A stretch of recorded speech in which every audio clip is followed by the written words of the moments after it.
அப்புறம் பால்ல பெரிய சந்தை இருக்கடா என் உடன் பிறந்தவனே. உலகத்துல டைரியிடையில் ஐயா மோடி பேசுறார், பாலில் மிகப்பெரிய சந்தை இருக்கிறது.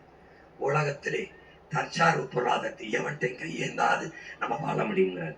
பால் ஒன்று இருந்தால் என் நாடு பசியை சந்திக்க. பால் முழு உணவு. ஏன் நாங்க மாடு வளர்க்கிறேன், உனக்கு பசி இப்படி வரும்? நான் தான் நாட்டுக்கோழி வளர்க்கிறேன், பண்ண பண்ணையா 2 முட்டை 1 லிட்டர் பால், கதை முடிஞ்சு. பசி எங்க இருந்து வரும்?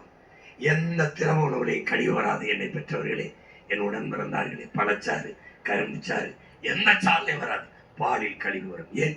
தாயின் மாரில் பிறந்து 1.5 ஆண்டுகள் பால் தான் குடித்தோம், கழிவு வந்தது. காரணம், பால் முழு புரதச்சத்துள்ள முழு உணவு. அதனால் பால் இருந்தால் பசி. பாலில் தமிழ்நாட்டில் சந்தை மட்டும் 3 லட்சம் கோடி. எங்கிருந்து வருது இந்த சந்தை? ஆந்திராவிலிருந்து. உன் காசு ஆந்திராவுக்கு போகுது, அந்த காசு இங்கே இருக்கணும்னு நினைக்கிறேன். அதனால நான் தனிச்சு நிற்கிறேன்.